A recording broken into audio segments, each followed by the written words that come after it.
क्या 48 billion dollar का जो एक्सपोर्ट है वो खतरे में आ गया है। और हम देखेंगे कौन कौन से सेक्टर हैं जो वर्स्ट हिट हुए हैं और कौन कौन से सेक्टर हैं जो मॉडरेट हिट हुए हैं, कौन कौन से सेक्टर वर्स्ट हिट हुए हैं। तो वेलकम बैक फीडबैक आयस, I'm Nasir Saifi, faculty of current affairs. आपका द हिंदू के न्यूज़पेपर में स्वागत है। आज हम जो देखने वाले हैं मोस्ट इंपॉर्टेंट आर्टिकल हैं यूपीएससी के पर्सपेक्टिव से। अगर आप देखेंगे तो बहुत इंपॉर्टेंट आर्टिकल हो जाते हैं यूपीएससी के पर्सपेक्टिव से। और करंट अफेयर्स की ये क्लासेस जो है दोस्तों यूपीएससी एस्पिरेंट के लिए बहुत इंपॉर्टेंट है। हम क्विकली देख लेते हैं आज कौन कौन से आर्टिकल हम पढ़ने वाले हैं और कौन कौन से आर्टिकल जो है यूपीएससी के पर्सपेक्टिव से इंपॉर्टेंट है। तो अगर हम देखें पहला आर्टिकल क्या है दोस्तों, आपको जैसे पता होगा दोस्तों, जो तमिलनाडु के गवर्नर हैं वो क्या कर रहे हैं, उन्होंने बिल पे बिल डिले किए जा रहे हैं। कब? 2020 से 2025 हो गई और वो बिल पे बिल डिले किए जा रहे हैं।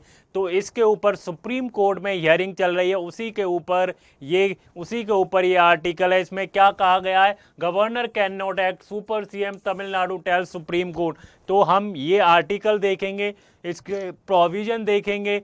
क्या गवर्नर डिले कर सकता है इंडेफिनिटली टाइम के लिए? क्या गवर्नर के पास डिस्क्रिशनरी पावर होती है? क्या गवर्नर सुपर सीएम की तरह काम कर सकता है? ये हम देखने की कोशिश करेंगे। ये जो आर्टिकल है बहुत इंपॉर्टेंट हो जाता है दोस्तों। जीएस पेपर 2 के लिए तो इम्पोर्टेंट है ही, लेकिन प्रीलिम्स के लिए मोस्ट इंपॉर्टेंट आर्टिकल हो जाता है। अगर आपको पता होगा दोस्तों, पॉलिटी से कम 10 to 15 क्वेश्चन प्रीलिम्स में आते हैं। अगर आपका पॉलिटी वीक पार्ट है तो आपका प्रीलिम निकलना बहुत मुश्किल है दोस्तों। इसलिए प्रीलिम्स के लिए आप पॉलिटी के पार्ट को स्ट्रॉन्ग करें, आप स्टैटिक पार्ट को। अगर बाकी में आप प्रीलिम्स निकालना चाहते हैं, बहुत से बच्चे हमसे कहते हैं हमारा प्रीलिम्स नहीं निकलता, तो उसका सबसे बड़ा रीज़न है कि आप ना अपने जो स्टैटिक पार्ट है उसको अच्छे से नहीं पढ़ते हैं। अगर आपका स्टैटिक पार्ट अच्छे से नहीं होगा तो आपका प्रीलिम्स निकलना वैसे भी इम्पॉसिबल है। आप अपने स्टैटिक पार्ट को इतना स्ट्रॉन्ग कर लीजिए दोस्तों कि आपके स्टैटिक पार्ट से कोई भी क्वेश्चन मिस ना हो। और करंट अफेयर्स का तो डायनामिक पार्ट तो रहता ही है। फीडबैक आया इस पर, जो करंट अफेयर्स की क्लासेस चल रही हैं उससे आपको यूपीएससी प्रीलिम्स में क्वेश्चन ज़रूर देखने को मिलेंगे। तो आप बने रहिए फीडबैक आईएएस के साथ, और फीडबैक आईएएस को सब्सक्राइब करना ना भूलें और कमेंट में ज़रूर बताएं दोस्तों हमारी वीडियोज आपको कैसी लग रही हैं। दूसरा आर्टिकल कौन सा है दोस्तों, जैसा पता होगा हमारे जो प्राइम मिनिस्टर हैं नरेंद्र मोदी, जो वो जापान विजिट पर हैं। तो जापान विजिट पर कौन कौन से डायलॉग हो रहे हैं, किन किन चीज़ों पर डिस्कशन हो रहा है, बुलेट ट्रेन पर डिस्कशन हो रहा है, सारी चीज़ें हम डिटेल में देखने वाले हैं। Summit 2025 Tokyo visit of prime minister Narendra Modi. अब जैसा आपको पता होगा कि यूएस ने जो है कल इम्प्लीमेंट कर दिया जो 50% टैरिफ प्लस पेनल्टी, क्या वो इम्प्लीमेंट कर दिया यूएस ने। हम देखने वाले हैं कौन कौन से जो सेक्टर हैं वो सबसे ज़्यादा वर्स्ट हिट हुए हैं, कौन कौन से जो सेक्टर हैं मॉडरेट हिट हुए हैं, और हमारे एक्सपोर्ट को कितना ज़्यादा नुकसान हुआ है वो हम देखने की कोशिश करेंगे। और इंडियन गवर्नमेंट के क्या कंसर्न है और क्या मेजरमेंट ले रहे हैं जो सेक्टर सबसे ज़्यादा हिट हो रहे हैं। हम तमिलनाडु की बात करें, केरला की बात करें, यहाँ पर ये सेक्टर सबसे ज़्यादा हिट हो रहे हैं। तो ये टॉपिक किसके लिए इम्पोर्टेंट हो जाता है दोस्तों, ये टॉपिक वैसे जीएस पेपर 2 के लिए तो इम्पोर्टेंट है ही, लेकिन जीएस पेपर 3 के लिए भी इम्पोर्टेंट हो जाता है। GS paper 3 and GS paper 2 and prelims also, prelims के लिए भी बहुत इंपॉर्टेंट हो जाता है। नेक्स्ट आर्टिकल क्या है दोस्तों, नेक्स्ट आर्टिकल हमारा इनरोलमेंट के ऊपर।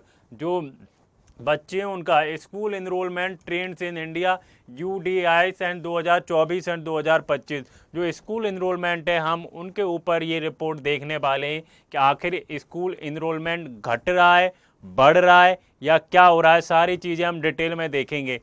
आगे बढ़ें दोस्तों, आपको पता होगा दोस्तों केरला के अंदर क्या हो रहा है। केरला के अंदर केरला रिपोर्ट, एक और केस रिपोर्ट किया गया अमोबिक एंसेफ्लाइटिस का। चलिए आगे बढ़ते हैं और दोस्तों अब हम पहले आर्टिकल की तरफ बढ़ते हैं। हमारा पहला आर्टिकल क्या है, what is the first article. दोस्तों आपको जैसे पता होगा कि तमिलनाडु के जो गवर्नर हैं उन्होंने 2020 से अगर अभी 2025 चल रही है, बिल को डिले किए जा रहे हैं, डिले पे डिले किया जा रहा है। क्या गवर्नर इनडेफिनिटली टाइम के लिए बिल को डिले कर सकता है? एसेंट ही ना दे, डिले पे डिले किया जाए, क्या कर सकता है? आप मुझे कमेंट में बताइए, क्या गवर्नर के पास पावर है कि वो बिल को डिले पे डिले किए जाए? इसी उपलक्ष्य में क्या चल रहा है, सुप्रीम कोर्ट में केस चल रहा है, जो गवर्नर जो एसेंट नहीं दे रहे हैं उस पर केस चल रहा है। उसी पर हमारा आर्टिकल है, हम देखने की कोशिश करते हैं, बहुत इंपॉर्टेंट आर्टिकल है, आप इसको बिल्कुल मिस ना करें और हमारी वीडियो लास्ट तक देखिए। अगर आप यूपीएससी के प्रीलिम्स को क्लियर करना चाहते हैं या यूपीएससी को क्लियर करना चाहते हैं, तो हमारी जो करंट अफेयर्स की क्लासेस हैं दोस्तों, बहुत इंपॉर्टेंट हैं, तो आप बिल्कुल मिस मत करिए। अगर आपको कोई क्वेरी है तो आप फीडबैक IAS की जो ईमेल आईडी है उस पर भेज सकते हैं या हमारे टेलीग्राम चैनल पर भेज सकते हैं अगर आपकी क्वेरी है। आपको पता होगा हमारा जो आंसर राइटिंग का जो प्रोग्राम है वो भी स्टार्ट हो गया, आप उसको भी ज्वाइन कर सकते हैं। अगर आपको आंसर्स लिखने में दिक्कत आती है, अगर आप आंसर्स नहीं लिख पा रहे, आप बहुत नए हैं, तो वो हमारा जो प्रोग्राम है वो आपकी हेल्प करेगा। तो हमारा क्या है दोस्तों, governor can not act as the super CM Tamil Nadu tell the supreme court, Tamil Nadu tell the supreme court. तो आपने दोस्तों अर्लियर देखा होगा 2025 में क्या किया था, सुप्रीम कोर्ट ने जो गवर्नर का जो बिल डिले पे डिले किए जा रहा है, तो गवर्नर डिले पर डिले किया जा रहा है, तो सुप्रीम कोर्ट ने एक गाइडलाइन इशू की थी, सुप्रीम कोर्ट ने एक जजमेंट दिया था। तो सुप्रीम कोर्ट ने क्या जजमेंट दिया 2025 में, अप्रैल की बात कर रहे हैं, तो उसमें जजमेंट दिया अगर गवर्नर बिल 3 महीने तक डिले करता है तो उसके बाद उसको डीम्ड एसेंट हो जाएगा, उसको एसेंट देना पड़ेगा। इसी पर प्रेसिडेंट ने क्या है, एडवाइजरी जुरिडिक्शन के अंदर सुप्रीम कोर्ट से ओपिनियन मांगी, क्या आपने जो जजमेंट दिया है वो कॉन्स्टिट्यूशनल के अकॉर्डिंग है, आप इसको क्लैरिफाई करें। उसी के ऊपर ये केस चल रहा है, जो तमिलनाडु के जो गवर्नर हैं वो एसेंट नहीं दे रहे हैं। तो क्या है दोस्तों, प्रेसिडेंटल रेफरेंस, इसको दोस्तों क्या कहते हैं, एडवाइजरी जुरिडिक्शन भी बोला जाता है। आर्टिकल 143 के अंदर, आर्टिकल 143 के अंदर क्या बोला जाता है, एडवाइजरी जुरिडिक्शन। तो उसके अंदर क्या है दोस्तों, प्रेसिडेंट क्या है, ओपिनियन मांग सकता है। किससे ओपिनियन मांग सकता है, सुप्रीम कोर्ट से। और आपको ये जानना बहुत जरूरी है, अगर सुप्रीम कोर्ट से ओपिनियन मांगता है और सुप्रीम कोर्ट कोई ओपिनियन देता है तो वो प्रेसिडेंट के ऊपर बाइंडिंग नहीं होती है, नॉट बाइंडिंग। क्या होती है, बाइंडिंग नहीं है जो सुप्रीम कोर्ट से ओपिनियन मांगी जाती है। तो प्रेसिडेंट ने क्या मांगी थी, ओपिनियन मांगी थी सुप्रीम कोर्ट से कि अपने जजमेंट को क्लैरिफाई करें, जो आपने अप्रैल 2025 में दिया था कि 3 मंथ के बाद क्या है, डीम्ड होगा। क्या डीम्ड होगा दोस्तों, एसेंट देना। तो Supreme Court headed by the CGI case सुन रहे हैं, ये जो hearing argument on the role of the governor in assenting to state bill और आर्टिकल 200। और हम समझने की कोशिश करेंगे दोस्तों, what is article 200, what is article 163, जितने भी इससे रिलेटेड आर्टिकल हैं हम सारे आर्टिकल इसमें कवर करने वाले हैं। तो दोस्तों ये आर्टिकल बहुत इंपॉर्टेंट होने वाला है यूपीएससी के पर्सपेक्टिव से। मैंने जैसे बताया था कि अप्रैल 8, 2025 को क्या किया था, सुप्रीम कोर्ट ने जजमेंट दिया था in the Tamil Nadu governor case, जहां पर SC prescribe the time limit of governor to act on the bill. मैंने जैसे बताया कि SC ने कितनी टाइम लिमिट प्रेस्क्राइब की थी, 3 मंथ की टाइम लिमिट प्रेस्क्राइब की थी। और उसके बाद क्या है, डीम्ड हो जाएगा एसेंट देना। क्या हो जाएगा, एसेंट देना डीम्ड हो जाएगा। गवर्नर को एसेंट देना ही पड़ेगा। अगर वो एसेंट नहीं देता है तो क्या कहते हैं, ऑटोमेटिकली क्या है, बिल पास हो जाएगा। आगे बढ़े,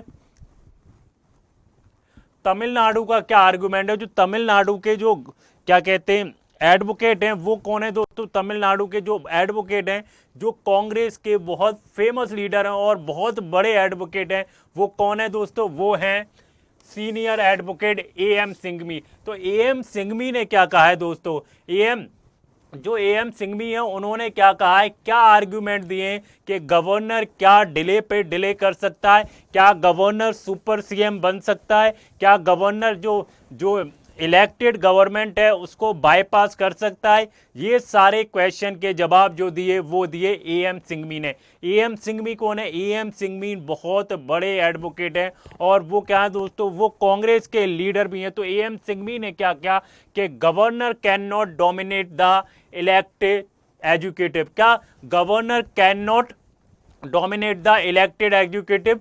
और क्या कहा दोस्तों, उन्होंने कहा two swords can not be same इसके बाद। तो गवर्नर क्या कर सकता है? गवर्नर डोमिनेट नहीं कर सकता इलेक्टेड एग्जीक्यूटिव को या इलेक्टेड गवर्नमेंट को। और दूसरा उनका आर्ग्यूमेंट क्या था, जो गवर्नर का जो रोल है वो बहुत लिमिटेड है। गवर्नर कॉन्स्टिट्यूशनल बॉडी है लेकिन उसका जो रोल है बिल्स में बहुत लिमिटेड है। गवर्नमेंट का रोल क्या होता है? गवर्नमेंट का जो रोल होता है बिल को एसेंट देना होता है, बिल को विदहोल्ड करना होता है, बिल को रिजर्व करना होता है प्रेसिडेंट के लिए। और क्या कहा, governor is a best lubricant और फैसिलिटेटर नॉट लेजिस्लेटर। गवर्नर जो क्या है, फैसिलिटेटर है और लुब्रिकेटर है, लेकिन दोस्तों वो क्या है, वो लेजिस्लेटर नहीं है। वो बिल नहीं बना सकता, वो बिल नहीं रोक सकता, वो एसेंट देने से मना नहीं कर सकता। Legislative power rest with the elected legislature and cabinet not with the governor. जैसे मैंने बताया दोस्तों, जो लेजिस्लेटिव पावर होती हैं वो किसके पास होती हैं? वो इलेक्टेड गवर्नमेंट के पास होती हैं, या तो इलेक्टेड गवर्नर के पास होंगी या कैबिनेट के पास होंगी, ना कि गवर्नर। गवर्नर के पास कोई भी पावर नहीं है, गवर्नर सिर्फ एक कॉन्स्टिट्यूशनल बॉडी है। अगर हम एड एंड एडवाइस की बात करें तो एड एंड एडवाइस की बात करते हैं, क्या गवर्नर को विदाउट एड एंड एडवाइस के कोई बिल को इशू करना चाहिए या बिल को पास करना चाहिए या एसेंट नहीं देना चाहिए? तो इस पर क्या कहा उन्होंने, governor role in assent withholding or returning bills is to be exercised only at an advice of the council of minister of the without council of minister। ना तो आप विदहोल्ड कर सकते हो, ना एसेंट दे सकते हो और ना रिटर्न कर सकते हो प्रेसिडेंट के लिए। Discretion is not general but guided and limited. जो डिस्क्रिशन होती है वो तो जनरल नहीं है, वो गाइडेड एंड लिमिटेड है। आगे बढ़े, checks not veto. Checks not veto की तरफ बढ़ते हैं दोस्तों। इसमें क्या कहा गया है, जो रिटर्निंग बिल होता है या प्रेसिडेंट के लिए जो रिजर्व किया जाता है वो पॉलिसी बेस पे होना चाहिए और जो कॉन्स्टिट्यूशनल के अकॉर्डिंग होना चाहिए। मान लीजिए आप रिटर्न करते हैं या मान लीजिए गवर्नर रिटर्न कर देता है असेंबली को या प्रेसिडेंट के लिए रिजर्व कर लेता है, तो क्या होता है, वो जो बिल आप प्रेसिडेंट को भेज रहे हैं तो वो एक तो थिंकिंग बेस पर होना चाहिए और दूसरा कॉन्स्टिट्यूशनल के अकॉर्डिंग होना चाहिए, as advise by the cabinet, जैसा कैबिनेट ने एडवाइज किया है। अगर हम अगेंस्ट की देखें, डूम डे सिनारियो क्या हो सकता है, तो सेंटर ने क्या आर्ग्यू किया है, जो तुषार मेहता हैं जो उन्होंने क्या आर्ग्यू किया है कि जो गवर्नर की जो डिस्क्रिशन है बिल कॉज गवर्नर क्योस। अगर गवर्नर की पावर लिमिटिंग कर देते हैं तो गवर्नेंस में क्या आ सकता है, गवर्नेंस में क्लॉज आ सकता है। और सिंघवी ने क्या कहा है इस पे, constitutional interpretation can not be done, sky will fall fierce, sky will fall fear. तो ये नहीं हो सकता। आगे बढ़े, सेंटर आर्ग्यूमेंट क्या है दोस्तों, सेंटर का क्या आर्ग्यूमेंट था, हमने सिंघवी के आर्ग्यूमेंट सुन लिए। और सेंटर क्या कह रही है दोस्तों, सेंटर कह रही है states can not file article 32 petition. आपको पता होगा दोस्तों, अंडर द आर्टिकल 32 में हम क्या करते हैं, हम पिटीशन का फाइल करते हैं। अंडर द आर्टिकल 32 में जब हमारे फंडामेंटल राइट इन्फ्रिंज होते हैं, जब फंडामेंटल राइट को वायलेट किया जाता है, तब हम आर्टिकल 32 के अंदर क्या करते हैं, पिटीशन फाइल करते हैं। लेकिन सेंटर क्या कह रही है कि जो स्टेट गवर्नमेंट है उसकी कॉन्स्टिट्यूशनल ड्यूटी है, ये फंडामेंटल राइट कोई वायलेशन नहीं हो रहा है, state has constitutional duty not fundamental rights violation, hence it can not approach Supreme Court. वो सुप्रीम कोर्ट में अप्रोच नहीं कर सकती इस केस पर, it can not approach Supreme Court under the article 32 claiming violation its own fundamental right. अगर हम governor की इम्यूनिटी की बात करते हैं दोस्तों, गवर्नर क्या है, जो कंप्लीट कॉन्स्टिट्यूशनल जो इम्यूनिटी है वो एंजॉय करता है for action taken in office. अगर वो कोई भी एक्शन लेता है अपने ऑफिस में तो वो कॉन्स्टिट्यूशनल जो इम्यूनिटी है वो full complete constitutional immunity enjoy करता है। ऐसा नहीं है कि अपने ऑफिस में कोई वो एक्शन नहीं ले सकता। आगे बढ़ें। कॉन्स्टिट्यूशनल इशू इन्वॉल्व, अगर हम आर्टिकल 200 की बात करते हैं, आपको पता होगा दोस्तों आर्टिकल 200 के अंदर क्या है, या तो बिल क्या करेगा, अगर बाय चांस असेंबली द्वारा जब गवर्नर के पास बिल भेजा जाता है, या तो वो एसेंट करेगा, या विद होल्ड करेगा, या रिटर्न करेगा, या रिजर्व करेगा प्रेसिडेंट के लिए। तो ये चार चीजें क्या हैं, गवर्नर कर सकता है, एसेंट, रिटर्न और रिजर्व फॉर द प्रेसिडेंट। ये आर्टिकल 200 के अंदर मेंशन किया गया है हमारे संविधान में। अगर हम बात करते हैं आर्टिकल 163 की, तो आर्टिकल 163 में क्या मेंशन किया गया है, गवर्नमेंट का कोई भी act without aid and advise नहीं होना चाहिए काउंसिल ऑफ मिनिस्टर के, except in discretionary matter. Discretionary matter छोड़ दें, उसके अलावा कोई भी एक्ट जो गवर्नर का होना चाहिए विदाउट एड एंड एडवाइज नहीं होना चाहिए काउंसिल ऑफ मिनिस्टर। आर्टिकल 32 में आपको बता ही चुका हूं। आर्टिकल 32 क्या है, where state can use challenge the governor action, whether, क्या आर्टिकल 32 के अंदर जो स्टेट है, क्या जो गवर्नर का जो एक्शन है उसके खिलाफ पिटीशन फाइल कर सकता है या नहीं, आप मुझे दोस्तों कमेंट में बताइए।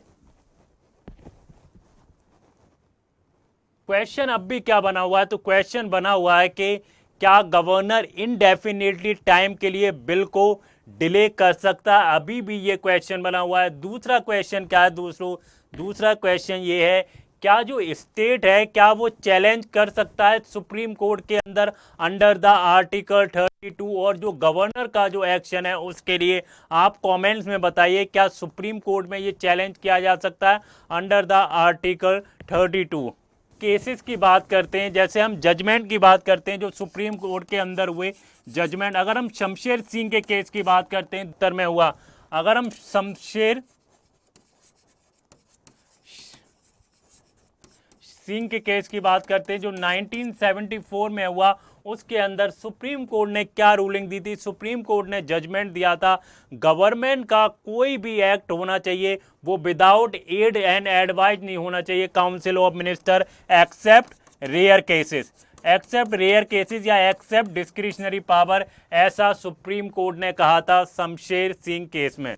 अगर हम नवाब राबिया के केस की बात करते हैं जो 2016 में हुआ, उसके अंदर सुप्रीम कोर्ट ने क्या कहा, उसके अंदर सुप्रीम कोर्ट ने कहा कि गवर्नर इंटरफियर नहीं कर सकता लेजिस्लेटिव फंक्शनिंग में। आम नाम पुरुषोत्तम धम नामोदरी 1962 में हुआ, उसमें सुप्रीम कोर्ट ने क्या कहा, उसमें सुप्रीम कोर्ट ने कहा गवर्नर जो है पैरेलल नहीं है एजुकेटिव के, governor is not parallel executive. तो ये कुछ इंपॉर्टेंट जो केसेस थे वो मैंने आपको बताने की कोशिश की है। आई होप आपको समझ में आया होगा। आगे बढ़ते हैं नेक्स्ट आर्टिकल की तरफ। दोस्तों आपको जैसे पता होगा इंडिया और जापान की बायलैटरल मीटिंग हो रही है। क्या हो रही है, इंडिया और जापान की बायलैटरल मीटिंग हो रही है। इसी उसमें मीटिंग हो रही है, तो हमारे जो प्यारे प्रधानमंत्री हैं नरेंद्र मोदी जी वो जापान गए, टोक्यो गए। अब वहाँ पर उनके क्या क्या की हाइलाइट्स हैं, किन किन मुद्दों पर बात हुई है, किन किन इशू पर बात हुई है, क्या बुलेट ट्रेन पर बात हुई है, और क्या क्वेड पर बात हुई है, क्या शंघाई जो कॉपरेशन है उस पर बात हुई है, हम देखने की कोशिश करते हैं। तो हमारा अगला आर्टिकल क्या है, India Japan summit 2025 Tokyo visit of prime minister Modi. तो की हाईलाइट क्या है ऑफ द विजिट, तो दोस्तों जो हमारे प्राइम मिनिस्टर हैं, जो जापान के जो प्राइम मिनिस्टर हैं शिगेरू इशिबा से मिलेंगे। किससे, meet the Shigeru Ishiba to travel together Shinkansen. Shinkansen क्या है दोस्तों, शिनगासेन एक बुलेट ट्रेन चलती है, वहां से कहां तक जाएंगे, सेंडाई पे जाएंगे। फिर विजिट करेंगे सेमीकंडक्टर एक फैक्ट्री है, हमारे जो प्यारे प्रधानमंत्री हैं उसके बाद सेमीकंडक्टर फैक्ट्री को विजिट करेंगे। फिर जाएंगे Tohoku Shinkansen factory, with Tohoku Shinkansen factory जाएंगे। फिर किस चीज़ पे डिस्कशन होगा, फिर डिस्कशन होगा जो मुंबई अहमदाबाद जो बुलेट ट्रेन बन रही है हमारे यहाँ, जो मुंबई जो है, मुंबई से लेकर जो अहमदाबाद से मुंबई से लेकर जो ट्रेन बन रही है, जो 508 किलोमीटर है, जो 2017 में लॉन्च हुई थी, जिसमें 17 बिलियन जो है वो जापान ने दिए थे। कितने? 17 बिलियन का जापान ने फंडेड किया था।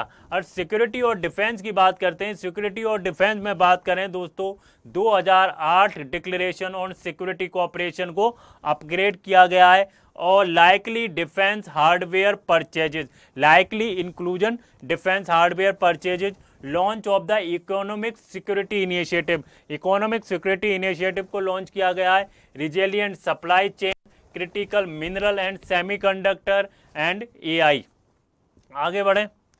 अच्छा, इकोनॉमिक एंड ट्रेड की बात करते हैं। दोनों कंट्रीज के बीच, इकोनॉमिक और ट्रेड के बीच, Japan new investment target $60 billion.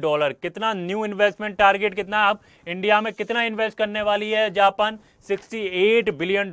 और नियरली 100 B2B एग्रीमेंट एक्सपेक्टेड। 100 जो बिजनेस टू बिजनेस एग्रीमेंट है वो भी एक्सपेक्टेड किए जा रहे हैं, साइन होंगे। हमारा जापान के साथ अभी कितना बायलेटरल ट्रेड है दोस्तों? जापान के साथ हमारा अभी कितना बायलेटरल ट्रेड हो गया है दोस्तों? $22.8 बिलियन का हो गया है। रिलेटिवली लो है, पहले से दोस्तों ये लो है, $22.8 बिलियन हो गया है। अगर हम करंट बायलेटरल ट्रेड हमने देख लिया, जापान जो है दोस्तों 5th लार्जेस्ट एफडीआई सोर्स है इंडिया में। कितना? Japan 5th largest FDI source है इंडिया में। और हमारा कितना आ रहा है दोस्तों? $43.2 बिलियन का क्या आ रहा है जो एफडीआई आया अभी तक। कब तक? 2024 तक। अगर हम दिसंबर 2024 की बात करते हैं तो कितना आ गया है? 43 बिलियन आ गया है। अगर हम जियोपॉलिटिकल डायमेंशन की बात करते हैं, जापान हमारे लिए इंपॉर्टेंट क्यों है? आप मुझे ये बताइए दोस्तों, जापान हमारे लिए इतना इंपॉर्टेंट क्यों हो जाता है? हम जापान को इतनी इंपॉर्टेंस क्यों देते हैं? और जियोपॉलिटिकल एंगल से ये दोस्तों क्यों इंपॉर्टेंट है? तो जियोपॉलिटिकल एंगल से देखें दोस्तों, जो इंडो पैसिफिक जो कॉपरेशन है with in the quad framework, आपको पता होगा दोस्तों क्वाड के मेंबर्स कौन कौन है? क्वाड का मेंबर कौन कौन है? क्वाड के मेंबर हैं इंडिया हो गई, ऑस्ट्रेलिया हो गई, यूएस हो गया एंड जापान हो गया। तो ये 4 कंट्री हैं। तो अगर हमें क्वाड को, अगर हमें इंडो पैसिफिक जो रीजन की जो स्ट्रेटेजी है उसको डेवलप करना है, या इंडो पैसिफिक जो रीजन है उसको ओपन बनाना है, इंक्लूसिव बनाना है, प्रॉस्परस बनाना है और सभी के लिए खोलना है, तो हमें जापान बहुत इंपॉर्टेंट देश हो जाता है with in the quad framework. India US tension, quad unity at risk. जो इंडिया और यूएस में दोस्तों क्या चल रहा है? फ्रिक्शन चल रहा है। उनके जो रिलेशनशिप में क्या है? फ्रिक्शन है। इससे क्या क्वाड पे फर्क पड़ेगा? क्वाड एट रिस्क पर है, ये भी देखने की कोशिश करेंगे, लेकिन ऐसा लगता नहीं है क्वाड यूनिटी एट रिस्क पर है। Modi travel from Japan, Japan के बाद प्राइम मिनिस्टर कहाँ जाएंगे? जापान के बाद प्राइम मिनिस्टर जाने वाले हैं चाइना। क्या अटेंड करने वाले हैं दोस्तों?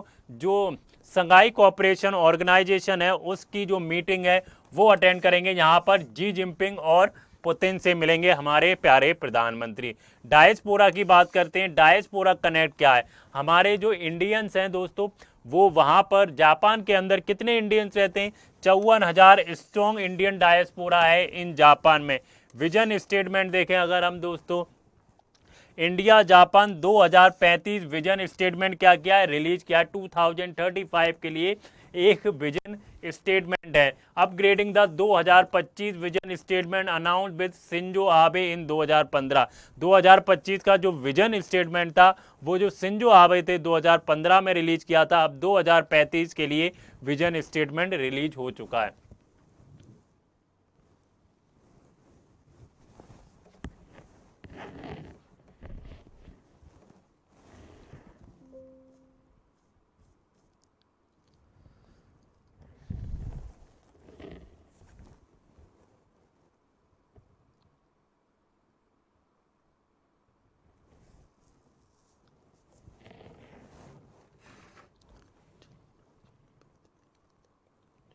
अच्छा, इंडिया के लिए सिग्निफिकेंस क्या है जापान की दोस्तों? एक तो सबसे बड़ी सिग्निफिकेंस है स्ट्रेटेजिक की।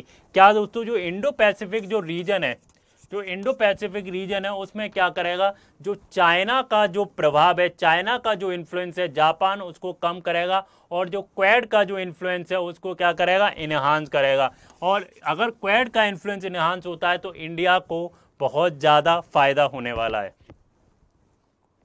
इकोनॉमिक की बात करें, जैसा मैंने बताया दोस्तों, फिफ्थ लार्जेस्ट एफडीआई सोर्स है। क्या है, जापान जो है फिफ्थ लार्जेस्ट एफडीआई सोर्स है। अगर दोस्तों, तो इससे क्या होगा, जो हमारा एफडीआई है वो बूस्ट होता है जापान के थ्रू, तो जापान हमारे एफडीआई के लिए भी बहुत इंपॉर्टेंट कंट्री है।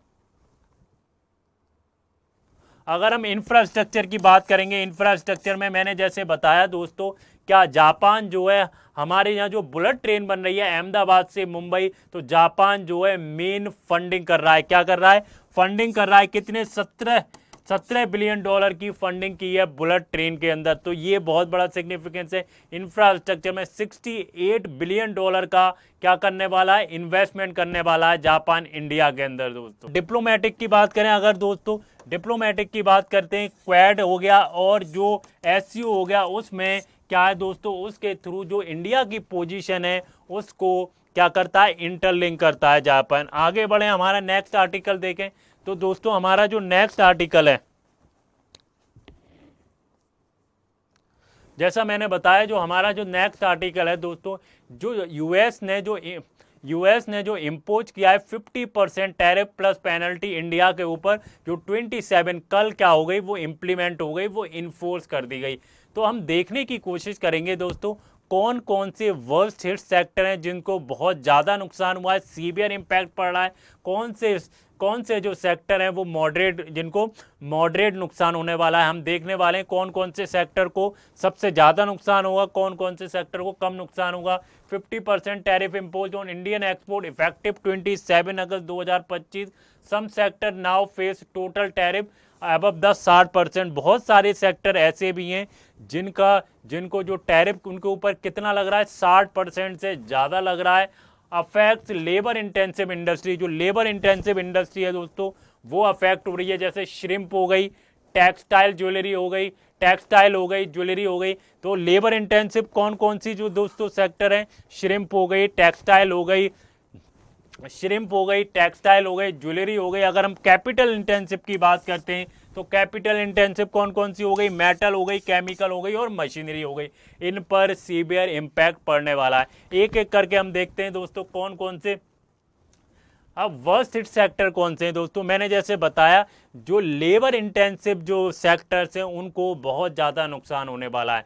अगर हम श्रिम्प सेक्टर की बात करते हैं, कौन से, श्रिम्प की, तो श्रिम्प क्या है दोस्तों, कितना एक्सपोर्ट करता है यूएस को, 2.4 बिलियन डॉलर का करता है। कितना, 2.4 बिलियन डॉलर का करता है। और share for US and total export, हम जितना टोटल एक्सपोर्ट करते हैं यूएस को, उसमें 32.4% जो है दोस्तों श्रिम्प सेक्टर है। कितना है, श्रिम्प सेक्टर 32.4%। और न्यू टैरिफ से क्या होता है दोस्तों, जो 60% से ज़्यादा टैरिफ लग रहा है इसके ऊपर। यूएस ने क्या किया है, 50% का तो टैरिफ लगाया ही है, लेकिन उसके अलावा पेनल्टी लगाई है। अगर श्रिम्प जो सेक्टर है जो एक्सपोर्ट करता है यूएस में, कितना 2.4 बिलियन डॉलर करता है, और 32.4% का शेयर है टोटल एक्सपोर्ट को जितना यूएस में किया जा रहा है। अगर 60% का टैरिफ लग जाएगा तो दोस्तों क्या होगा, 20% जो प्राइसेस हैं वो नीचे चले जाएंगे, 20% प्राइसेस नीचे चले जाएंगे और उसकी डिमांड बहुत कम हो जाएगी। जब आपको पता होगा, जब किसी चीज़ की डिमांड कम हो जाती है, आपके पास सप्लाई कितनी भी हो लेकिन उस चीज़ की डिमांड ही नहीं है, तो आपके क्या होंगे दोस्तों, प्राइसेस नीचे गिरेंगे। तो श्रिम्प सेक्टर में जितने भी प्राइसेस हैं वो 20% नीचे गिर रहे हैं दोस्तों। अगर हम अगला सेक्टर देखें, टेक्सटाइल एंड अपैरल, हम टेक्सटाइल की बात करते हैं, तो कितना हम इसको यूएस को एक्सपोर्ट करते हैं दोस्तों, 10.8 बिलियन डॉलर। कितना, 10.8 बिलियन डॉलर हम टेक्सटाइल करते हैं। और अपैरल कितना करते हैं, 5.4 बिलियन डॉलर का हम एक्सपोर्ट करते हैं। हमारा जो शेयर है टोटल एक्सपोर्ट में यूएस के लिए कितना है, 35% है। जो जितना भी हम यूएस में एक्सपोर्ट करते हैं 35% उसमें टेक्सटाइल जाता है। कितना, 35% टेक्सटाइल जाता है। और अगर हम टैरिफ की बात करें दोस्तों 63.9% लग रहा है, अप टू फ्रॉम द 30.9% से 63.9% लग रहा है। अगर मान लीजिए किसी भी टैरिफ 63.9% लगेगा तो उसके प्राइस ऑटोमेटिकली नीचे गिर जाएंगे।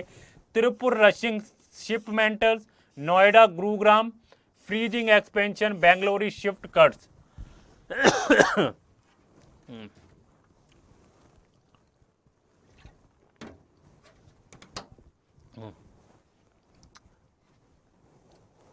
आगे बढ़े दोस्तों, डायमंड एंड गोल्ड ज्वेलरी की बात करें। डायमंड एंड गोल्ड ज्वेलरी, तो डायमंड एंड गोल्ड ज्वेलरी है तो उसका जो कितना एक्सपोर्ट करता है दोस्तों, अगर हम एक्सपोर्ट टू यूएस देखें $10 बिलियन का करता है। कितना? $10 बिलियन। और जो शेयर है, जो जितना भी हम यूएस में एक्सपोर्ट कर रहे हैं सब शेयर कितना है, 40% शेयर है उसका, कि 40% किया जाता है। और न्यू टैरिफ कितने लगे हैं दोस्तों? 52.1%, 52.1%, और जो पहला था 2.1% था दोस्तों। और सूरत डायमंड इंडस्ट्री क्या हुआ है, जो 12 लाख जो वर्कर्स हैं वो फेसिंग कट्स, उनकी जो सैलरी है वो कट की जा रही है। 12 लाख जो वर्कर्स हैं, उनकी जो सैलरी है वो कट की जा रही है, सैलरी कट जो है वो फेस कर रहे हैं। अगर हम कारपेट्स की बात करते हैं तो कारपेट्स कितना है दोस्तों? $1.2 बिलियन हम क्या करते हैं, एक्सपोर्ट करते हैं, और शेयर कितना है, 58.6% है पूरे एक्सपोर्ट्स में।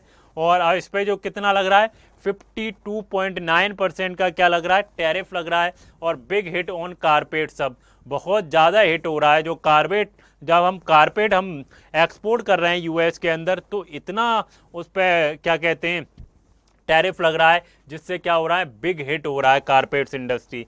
अदर्स की बात करें दोस्तों, हैंडीक्राफ्ट की बात करते हैं, लेदर की बात करते हैं, शूज की बात करते हैं, फर्नीचर की बात करते हैं, बासमती की बात करते हैं, राइस की बात करते हैं, स्पाइसेस की बात करते हैं, टी की, पल्सेस की और सीसम की। ये सारे सेक्टर क्या हो रहे हैं दोस्तों, हिट हो रहे हैं। और इन पे क्या लग रहा है, टैरिफ, बहुत ज़्यादा टैरिफ लग रहा है, हाई टैरिफ लगाया जा रहा है दोस्तों।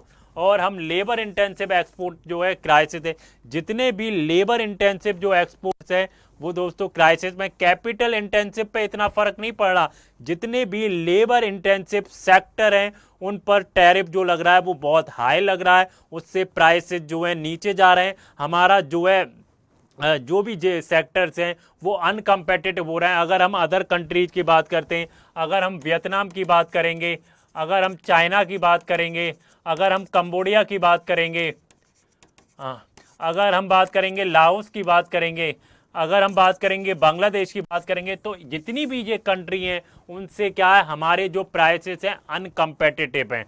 क्या है, बहुत अनकम्पेटिटिव है। हमारे प्राइसेस क्या है, लेस हैं उनसे, हमारे प्राइसेस क्या है दोस्तों, लो हैं। तो ये बहुत इंपॉर्टेंट हो जाता है कि हमारे एक्सपोर्ट्स को कितना ज़्यादा नुकसान होने वाला है। अगर हम बात करेंगे दोस्तों, अगर हम बात करें कैपिटल इंटेंसिव इंडस्ट्री की बात करते हैं, तो उनको कितना ये नुकसान हो रहा है कैपिटल इंटेंसिटी को। मशीनरी एंड मैकेनिकल जो अप्लायंसेस होते हैं, हम कितना एक्सपोर्ट करते हैं यूएस को, $6.7 बिलियन। और शेयर कितना है, ओनली 20% शेयर है इसका। कितना? 20% शेयर है। और जो न्यू टैरिफ है दोस्तों वो हाई हैं, जो इस पर टैरिफ लग रहे हैं वो हाई हैं। क्या ड्रॉप इन डिमांड एक्सपेक्टेड, थोड़ा सा डिमांड जो है इसकी ड्रॉप हो सकती है। अगर हम ऑर्गेनिक केमिकल्स की बात करते हैं, जो $2.7 बिलियन एक्सपोर्ट करते हैं, 30.2% है। 54% क्या लग रहा है, टैरिफ लग रहा है। जो क्या है, केमिसाइल सीकिंग गवर्नमेंट हेल्प, जो केमिसाइल है वो गवर्नमेंट से हेल्प मांग रही है। अगर हम मेटल स्टील एल्यूमिनियम कॉपर की बात करते हैं, जिसमें क्या है, $4.7 बिलियन का एक्सपोर्ट होता था, 17% शेयर है इसका। और बहुत ज़्यादा क्या कर रहा है, इस पर टैरिफ लग रहा है। तो SME in Delhi NCR eastern foundation threaten है। आगे बढ़ें।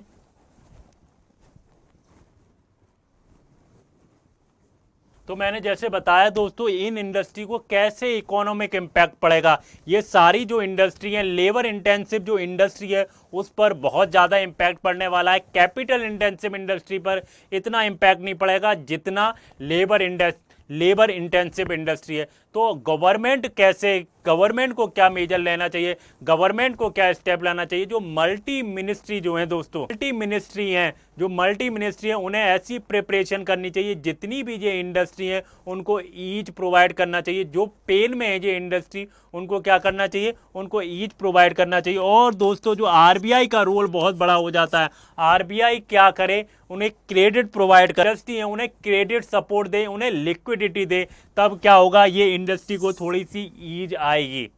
हम शॉर्ट टर्म मेजर हो गए, ये मैंने जो दो बताए शॉर्ट टर्म मेजर हो गए। अगर हम लॉन्ग टर्म मेजर्स की बात करते हैं दोस्तों, वो डेस्टिनेशन है, जैसे क्या करते हैं दोस्तों, हम इतना ज़्यादा एक्सपोर्ट हम क्या कर रहे हैं, यूएस को कर रहे हैं। हमें क्या है, जो एक्सपोर्ट डेस्टिनेशन में क्या है, डाइवर्सिफिकेशन लाना पड़ेगा। हमें बहुत सारी, हमें जो हम जो एक्सपोर्ट कर रहे हैं उसके अंदर हमें क्या लाना पड़ेगा, डाइवर्सिफिकेशन लाना पड़ेगा। हम सिर्फ यूएस के ऊपर डिपेंड नहीं रह सकते, बहुत सारी कंट्रीज हैं जहां हम क्या कर सकते हैं, एक्सपोर्ट कर सकते हैं। और हम क्या कर सकते हैं, जो हमारे एफटीएज हैं उनको हम बेटर यूज कर सकते हैं, जो हमारे पहले से एग्जिस्टिंग एफटीए हैं उनको हम बेटर यूज कर सकते हैं। और हमें सबसे इंपॉर्टेंट क्या हो जाता है, हमारा जो सेल्फ रिलायंस है उसको हमें पुश करना चाहिए, सेल्फ रिलायंस को पुश करना चाहिए, जिससे क्या हो, हम जो एक्सपोर्ट करते हैं वो हम क्या कर सकें, हम उसको रिड्यूस कर सकें। चलिए आगे बढ़ते हैं नेक्स्ट आर्टिकल की तरफ। हमारा नेक्स्ट आर्टिकल क्या है, स्कूल एनरोलमेंट ट्रेंड्स। क्या है, school enrolment trends in India UDI plus 2024 and 2025। तो की फाइंडिंग क्या है दोस्तों, इसके अंदर जो हमारा मैंने जैसे बताया स्कूल एनरोलमेंट के अंदर हमारी की फाइंडिंग क्या है वो देखने की कोशिश करते हैं दोस्तों।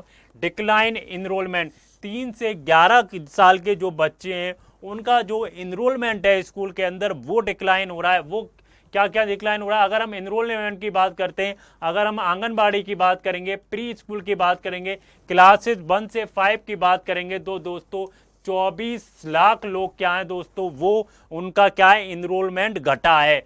फ्रॉम 12 करोड़ से लेके, पहले क्या है दोस्तों 12 करोड़ लोग एनरोलमेंट कर रहे थे, कितने कर रहे थे, अगर हम आंगनबाड़ी की बात करेंगे, अगर हम प्री स्कूल की बात करेंगे, क्लास 1-5 से लेके बात करेंगे, तो 12.19 करोड़ क्या क्या था, एनरोलमेंट था। लेकिन अब वो घटकर कितना हो गया, वो घटकर हो गया है 11.84 करोड़ हो गया है, जिसमें 24 लाख जो एनरोलमेंट हो, जो 24 लाख जो एनरोलमेंट थे वो घट गए, वो फेल कर गए। उसका रीजन भी देखेंगे कि एनरोलमेंट क्यों घट रहे हैं। और दूसरा सबसे ये इंडिकेट्स क्या करता है कि जो फ्यूअर चिल्ड्रेन है एंटरिंग कर रहे हैं स्कूल सिस्टम में, बहुत कम जो बच्चे हैं वो स्कूल जाना पसंद कर रहे हैं या उनको स्कूल भेजा जा रहा है माँ बाप द्वारा, ये इंडिकेट्स करता है। अगर हम बात करते हैं ओवरऑल स्कूल एनरोलमेंट की बात करते हैं, ये तो हमने क्या देखा दोस्तों, ये हमने देखा 3 से 1 एज तक, और जो क्लासेस कितनी है 1 से 5 साल, 1 से जो 5 तक क्लासेस है हम उनके एनरोलमेंट देखते हैं।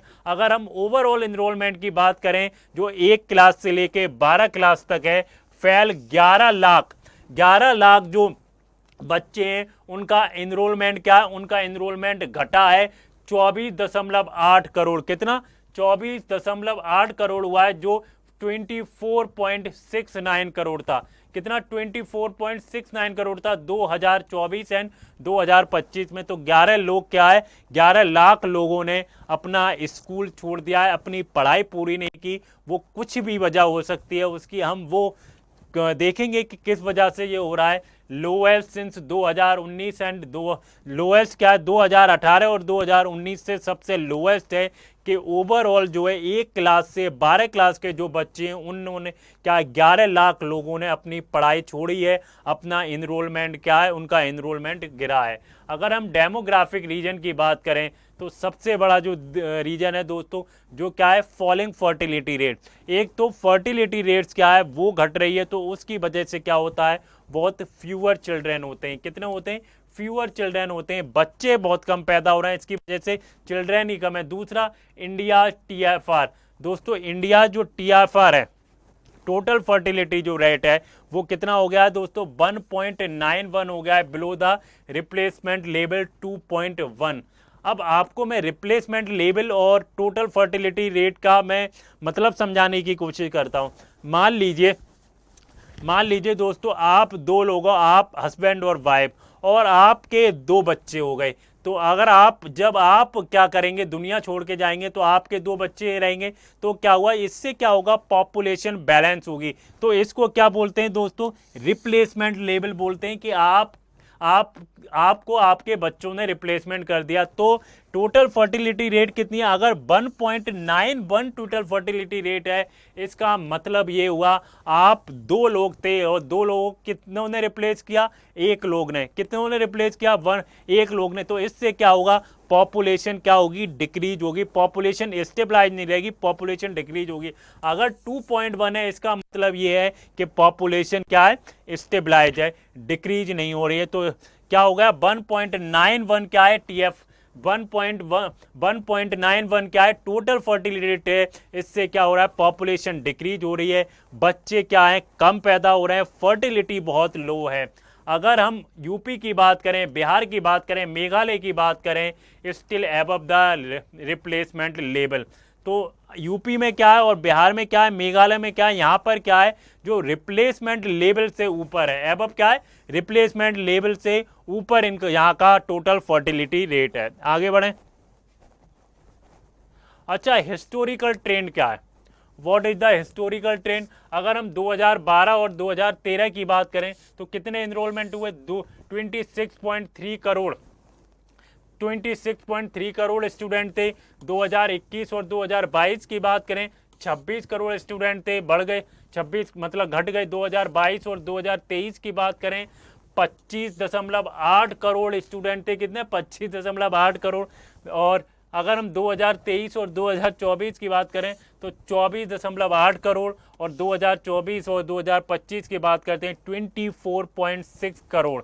तो क्या हो रहा है दोस्तों, अगर आप ट्रेंड देखें 2012 से और 2024 और 2025 से, जो इनरोलमेंट हो रहा है बच्चों का, वो घट रहा है। ट्रेंडिंग क्या है, वो घट रहा है।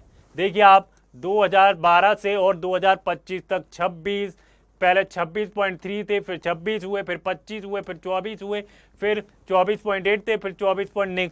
स्टडी डिक्लाइन के बच्चों का इनरोलमेंट क्या हो रहा है, वो घट रहा है। अब मिडिल एंड सेकेंडरी इनरोलमेंट क्या हो रहा है दोस्तों, इंक्रीज हो रहा है। अगर हम मिडिल एंड सेकेंडरी इनरोलमेंट की बात करते हैं, तो क्या हो रहा है, वो इंक्रीज हो रहा है। हम क्लास 6 से 8 की बात करें, क्लास 9 से 12 की बात करें, तो 6 लाख जो लोग हैं, पहले क्या थे, 6.31 क्या था, बच्चों का इनरोलमेंट हो रहा था, अब 6.36 हो गया है। अगर हम 9 से 12 तक की बात करें, जो 9 क्लास से 12 क्लास के बच्चे हैं, उसमें क्या हो रहा है, 8 लाख बच्चे नए जुड़े हैं, 6.39 से 6.48 करोड़ हो गया है। अगर हम जीएफआर की बात करते हैं, ग्रोस इनरोलमेंट रेशियो की बात करते हैं, तो उसमें क्या हुआ है दोस्तों, इंप्रूव हुआ है, लेकिन डिस्पाइट फॉल्स नंबर।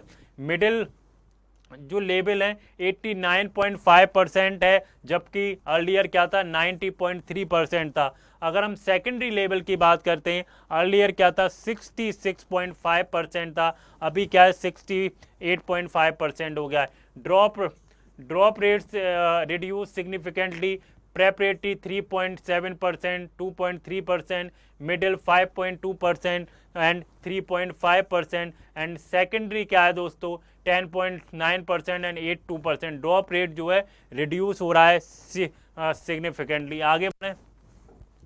कॉजेज क्या है दोस्तों इनरोलमेंट के, जो क्या कहते हैं, जो इनरोलमेंट गिर रहा है उसके कॉजेज क्या है। तो सबसे बड़ा जो कॉजेज है दोस्तों, डेमोग्राफिक शिफ्ट हो रहा है। मैंने जैसे बताया, फर्टिलिटी रेट जो है वो गिर रहा है, जिससे क्या हो रहा है, बच्चे बहुत हैं, फ्यूअर हैं, बच्चे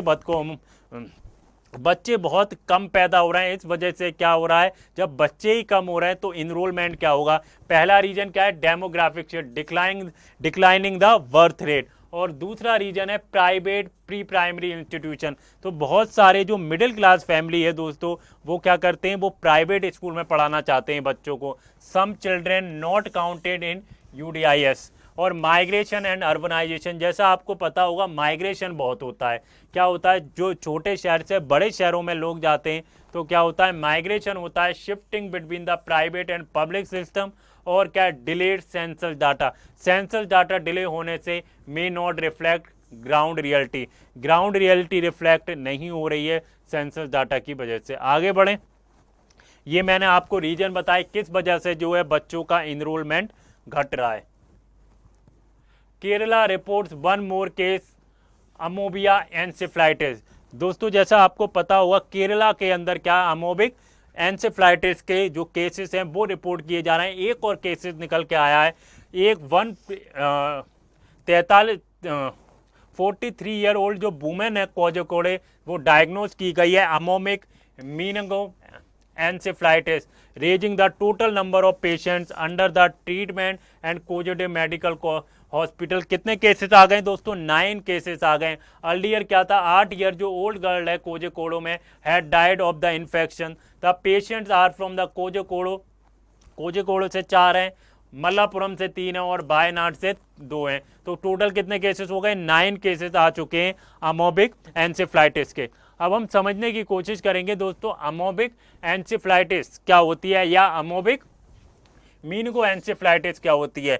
तो कॉज क्या है दोस्तों इसका? फ्री लिविंग अमोबिया, कॉमनली नागरलिया फोबरी और similar species found in the contaminated water में पाया जाता है, चाहे बेल्स हो गया, स्विमिंग हो गया, स्विमिंग पूल्स हो गया, टैंक्स हो गया। ट्रांसमिशन कैसे करता है दोस्तों?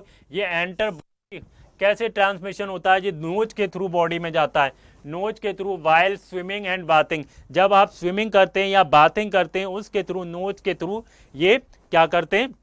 बॉडी के अंदर जाता है। सिम्टम क्या है? आपके बहुत सीवियर हेडेक होगा, फीवर आएगा, वॉमिटिंग होगी, सीजर होगा और ऑल्टर्ड मेंटल स्टेट होगा।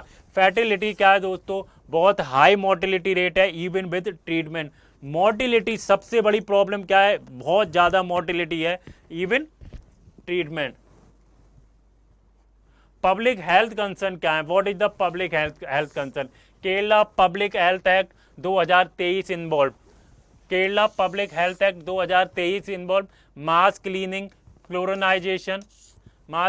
क्लोरिनाइजेशन और bells, water tanks and swimming pool. सबको क्या करना है दोस्तों? क्लीनिंग करनी है और साफ रखना है। Local bodies, health, water resource department and Harita Kerala mission involve. और जो लीगल प्रोविजन क्या है इसके अंदर? Section 7 clause 5, 10 clause B, 10 clause C, violation of water safety guideline can attract the penalties. आगे बढ़े तो दोस्तों ये था मेरा आर्टिकल। अगर आप तो ये था मेरा द हिंदू का न्यूज़पेपर एनालिसिस। अगर आपको पसंद आया हो तो प्लीज़ लाइक करें, शेयर करें और कमेंट में ज़रूर बताएं आपको मेरा ये वीडियो कैसा लगा। Thank you guys, stay happy, stay learning and stay focus. Thank you guys.